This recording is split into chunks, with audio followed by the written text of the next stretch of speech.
जिस सोच के कारण आडवाणी जी, जेठमलानी जी, इंद्र कुमार गुजराल साहब, राज कपूर, सुनील दत्त, देवानंद, सुरेश ओबेरॉय, गुलजार साहब को अपना मकान, दुकान, खेत खलिहान छोड़ के भागना पड़ा था, क्या वो पाक नापाक की सोच खत्म हो गई? जिस सोच के कारण शेखर कपूर, खुशवंत सिंह, अमरीश पुरी, मिल्खा सिंह, लाला अमरनाथ, यश चोपड़ा, प्रेम चोपड़ा, ऋतिक रोशन के दादा रोशन साहब को अपना घर, मकान, दुकान, खेत खलिहान छोड़ के भागना पड़ा, वो भारत में क्या खत्म हो चुकी है क्या? जिस सोच के कारण गंधार कंधार बन गया, कुंभा काबुल बन गया, पर्शिया ईरान बन गया, कैके पेशावर बन गया, बालिक बल्ख बन गया, कम्बोज बदख्शा बन गया, तक्षशिला रावलपिंडी बन गया, क्या वो सोच भारत में खत्म हो गई है क्या? जोर से बोलिए जरा। और है या कम हो रही है या बढ़ रही है? तो बढ़ रही है, तो खतरा बढ़ रहा है कि घट रहा है? बढ़ रहा है। जिस सोच के कारण यमन अशांत है, कांगो अशांत है, ईरान अशांत है, इराक अशांत है, सूडान अशांत है, इजिप्ट अशांत है, सीरिया अशांत है, बांग्लादेश अशांत है, फिलीपींस अशांत है, सोमालिया अशांत है, पाकिस्तान अशांत है, नाइजीरिया अशांत है, तजाकिस्तान अशांत है, अफगानिस्तान अशांत है, वो सोच भारत में है या खत्म हो गई? जिस सोच के कारण दुर्योधन का ननिहाल हिंदू मुक्त हो गया, जिस सोच के कारण भरत का ननिहाल हिंदू मुक्त हो गया। एक इंटरेस्टिंग आपको बताऊं, ये जनगणना 1881 में शुरू हुई थी अंग्रेजों ने, तो जो जनगणना हुई थी वो पूरे भारत में हुई थी, मतलब भारत, पाकिस्तान, बांग्लादेश मिला के। तो 10-10 साल पे होती थी, 1881, फिर 1891, फिर 2001, 2011, 2021, 2031। 2031 में जो जनगणना हुई थी उसमें सिंध में 4 जिले थे उस समय। सिंध के हैदराबाद में 70% हिंदू थे। ये वाला हैदराबाद नहीं, सिंध वाला हैदराबाद। जब 1931 में सिंध के हैदराबाद में 70% हिंदू रहे होंगे, तो उन्होंने सोचा होगा क्या कि 15-16 साल के बाद मकान, दुकान, खेत खलिहान छोड़ के भागना पड़ेगा? सोचा होगा क्या? नहीं। और जो नहीं सोचा था वो हुआ कि नहीं हुआ? हुआ। राजा रणजीत सिंह जो पूरे पंजाब के राजा थे, कभी उन्होंने सोचा था क्या कि पंजाब के 2 टुकड़े हो जाएंगे? नहीं। हुआ कि नहीं हुआ? हुआ। और जब 2 टुकड़े हुए तो जो पंजाब भारत का हिस्सा बना उसमें हिंदू बचे, हिंदू सिख बचे हुए, जो पंजाब उधर चला गया।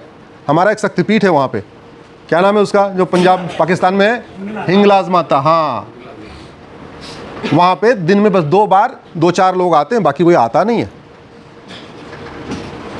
5 शक्तिपीठ हमारे बांग्लादेश में है। उन शक्तिपीठों की क्या हालत है कल्पना भी नहीं कर सकते। और बाकी तो छोड़िए, हमारा एक शक्तिपीठ है जयंतेश्वरी, आप लोग गूगल करना, जयंतिया हिल, जहाँ माता की जान गिरी थी। मेरा कार्यक्रम था शिलांग में, तो मैं जहाँ जाता हूँ कोशिश करता हूँ कि वहाँ पे जो हमारे मंदिर है मैं एक बार वहाँ दर्शन कर लें।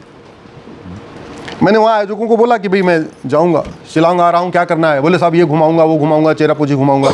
हमने कहा धार्मिक स्थल कौन सा है? बोले जी जयंतेश्वरी मंदिर है, 51 शक्तिपीठों में वो भी है। मैंने 2-3 बार कहा मुझे दर्शन करना है, वो लोग पता नहीं आयोजक थोड़ा अवॉइड कर रहे थे। मैंने बोला नहीं मुझे जाना है, तो ले गए। गाड़ी पहुंच गई, हमने कहा मंदिर कहाँ है? बोले यही मंदिर है। क्यों? क्योंकि मेरे अलावा कोई था ही नहीं वहां पे। तो हमने कहा तो कुंडी लगी है बाहर बाउंड्री पे। बोले साहब रुको, उतर के मैं खोल रहा हूं ना। सिक्योरिटी कोई नहीं। हमारे गाड़ी में से जो साथ गए थे उन्होंने ही दरवाजा खोला, फिर गाड़ी अंदर गई। अंदर गए तो मैंने मंदिर, बोले ये मंदिर पे कुंडी लगी हुई, खुद ही कुंडी खोला। हमने कहा पंडा जी कहाँ गए? बोले जी पंडा जी यहाँ रहते नहीं, डर के मारे। पंडा जी का वहाँ नंबर लिखा हुआ था, मुझे याद आ रहा है, अनिल देशमुख नाम था। पंडा जी को फ़ोन किया। अच्छा, मुझे ये था कि कहीं मैं गलत जगह तो, क्योंकि शक्तिपीठ में एकदम सुनसान तो नहीं हो सकता, तो मुझे वो दुविधा बनी थी कहीं ऐसा तो नहीं कि जयंतेश्वरी मंदिर 2 है और मैं गलत वाले मंदिर पे आ गया हूँ। मैंने पंडित जी को बोला कि मैं जयंतेश्वरी मंदिर में दर्शन करना चाहता हूँ जो शक्तिपीठ है। बोले आपका नंबर कहाँ मिला? हमने कहा दीवार पे लिखा हुआ है। हाँ, बोले यही वाला मंदिर है। ठीक, आप सही जगह पे है। ये भारत की बता रहा हूँ, शिलांग की बता रहा हूँ। मेघालय की राजधानी है शिलांग, शिलांग से 60 किलोमीटर दूरी जयंतेश्वरी मंदिर है। तो सिंध में वहाँ पे लरकाना में 60% हिंदू थे, सियालकोट में भी लगभग 60% हिंदू थे, हैदराबाद में 70% हिंदू थे। ये तो 1931 की जनगणना बता रहा हूँ। 1931 की जनगणना में मुल्तान में सारे जैन कोई है क्या यहाँ पे? जैन नहीं है। दुनिया का सबसे भव्य जैन मंदिर उस समय मुल्तान में ही था, भगवान पार्श्वनाथ का। अब वहाँ पे मांस की दुकान खुल गई, वहाँ पे नमाज पढ़ी जाती है उस मंदिर में। हमें इस बात को समझना पड़ेगा, इतिहास को समझ के, केवल भावनाओं के आधार पर नहीं। जब तक यहाँ डॉक्टर्स बैठे हुए हैं, आपके सामने जब कोई पेशेंट आता है, आप वो बताता है जी मेरे सर में दर्द है, तो पहले आप चेक करते हो सर में दर्द है, दिक्कत कहीं इधर है क्या। आपको पता चला कई बार आपको सर में दर्द दिखता है, और सर में दर्द इसलिए होता है कि आपका पेट गड़बड़ है, गैस पेट में बन रही है। तो बीमारी पेट में है और दर्द कहाँ दिख रहा है? सर में। और हमें दर्द यहाँ दिख रहा है, हम यहीं सर दबा रहे हैं, वो इसलिए बीमारी ठीक ही नहीं हो रही। क्यों? क्योंकि गैस तो इधर बनी पड़ी है।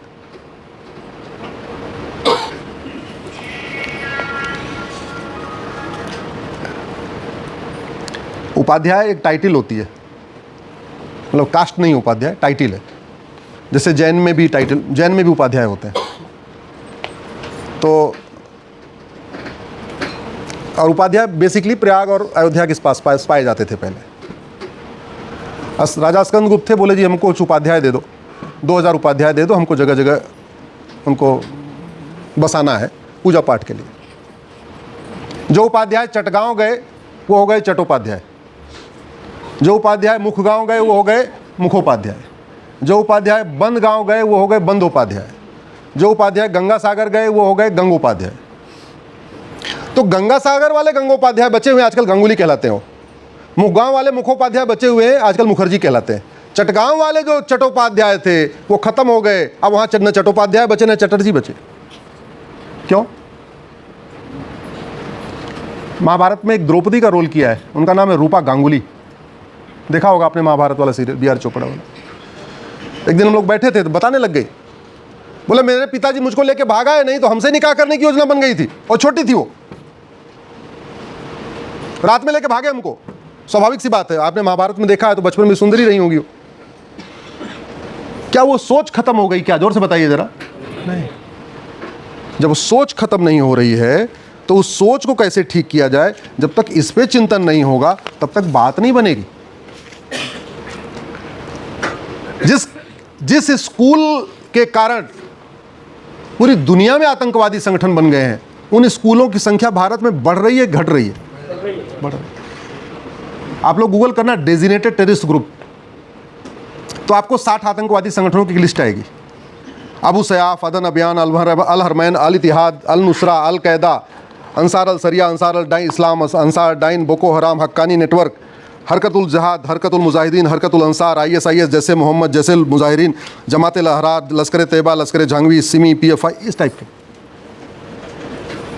ये इन सारे जो आतंकवादी संगठनों का मैंने नाम लिया, इसमें कॉमन क्या है बताइए जरा, जोर से बताइए जरा, क्या कॉमन है? एक किताब कॉमन है, एक स्कूल कॉमन है। वो स्कूल भारत में है या खत्म हो गया? जोर से बताइए जरा। है।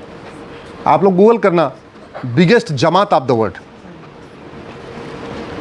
दुनिया के सबसे बड़ी जमात का हेडक्वार्टर भारत में है। RSS को काउंटर करने के लिए वो बना था। दुख इस बात का है कि कई सारे हमारे स्वयंसेवकों को उसके बारे में नहीं पता।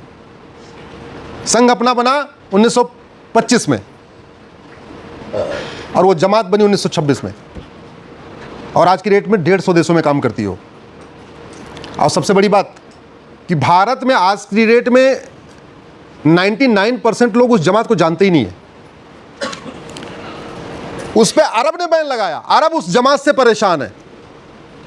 कजाकिस्तान ने उस पर बैन लगाया, किर्गिस्तान ने उस पर बैन लगाया, अब तक 9 इस्लामिक देशों ने उसके ऊपर बैन लगा दिया। उनको कह रहे हैं अगर ये आएंगे हमारे यहाँ कट्टरता फैला देंगे। और उस जमात के बारे में हमारे यहाँ पढ़े लिखे नेता, अभिनेता, लेखक, बुद्धिजीवी, पत्रकार, कलमकारों को भी नहीं पता। जिनका नेटवर्क आ रहा होगा गूगल करके बाद में देख लेना, अभी नेटवर्क के हॉल में नहीं होगा।